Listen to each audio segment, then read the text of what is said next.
Hello, good morning. എല്ലാവർക്കും നല്ലൊരു ദിവസം. ഞാനിതെങ്ങോട്ടോ ഈ ഓട്ടോയിൽ രാവിലെ തന്നെ പോണേന്നല്ലേ, ഞാൻ നമ്മുടെ വീടിൻ്റെ അടുത്തുള്ളൊരു വിഷ്ണു ക്ഷേത്രത്തിൽ പോവാണ് കേട്ടോ. അപ്പം മുല്ല കണ്ടപ്പോൾ എനിക്ക് മുല്ല വെക്കണമെന്ന് ഭയങ്കര ആഗ്രഹം. അപ്പോൾ കുറച്ച് മുല്ല മേടിച്ചു വെച്ചു. ഇതൊരു വിഷ്ണു ക്ഷേത്രമാണ് കേട്ടോ. ഇവിടെ സപ്താഹയജ്ഞം നടക്കുവാണേ. സപ്താഹയജ്ഞം എന്ന് പറഞ്ഞു കഴിഞ്ഞാൽ എല്ലാവർക്കും അറിയില്ല, എന്നാലും ഞാനൊന്ന് പറയാം. മഹാവിഷ്ണുവിൻ്റെ അവതാര ലീലകൾ വർണ്ണിക്കുന്ന ശ്രീമദ് ഭാഗവതം 7 ദിവസം കൊണ്ട് പാരായണം ചെയ്ത് തീർക്കുന്ന ഒരു ചടങ്ങാണ് കേട്ടോ സപ്താഹയജ്ഞം എന്ന് പറയുന്നത്. അമ്പലം കാണാനൊക്കെ നല്ല ഭംഗിയുണ്ട് കേട്ടോ. അലങ്കരിച്ച് നല്ല സൂപ്പറാക്കി വെച്ചിട്ടുണ്ട് ഇവിടെ പരിപാടി ആയത് കാരണം. കണ്ടു കഴിഞ്ഞ് അമ്പലത്തിൻ്റെ ഉള്ളിൽ കയറി ഞാനൊന്ന് പ്രാർത്ഥിച്ചു, ഭഗവാനോട് കുറച്ച് കാര്യങ്ങളൊക്കെ പറഞ്ഞു, പുറത്തിറങ്ങി.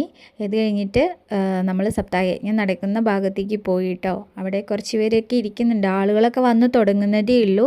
അവിടുന്ന് കുറച്ച് നേരം അവിടെ ഇരുന്ന് ഞാൻ കുറച്ച് വീഡിയോസൊക്കെ എടുത്തു. പിന്നെ അവർ സംസാരിക്കുന്ന കാര്യങ്ങളൊക്കെ കേട്ടു. അവിടെ ഇങ്ങനെ ഭഗവാന്റെ ഓരോ അവതാരങ്ങളെ പറ്റിയും അവതാര ഉദ്ദേശങ്ങളെ പറ്റിയൊക്കെ വർണ്ണിച്ചുകൊണ്ടിരിക്കുകയാണ് കേട്ടോ. അവിടെ ഇരുന്ന് അതൊക്കെ കേട്ടു. അത് കഴിഞ്ഞ് ചായ കുടിക്കാൻ പോവാണ്.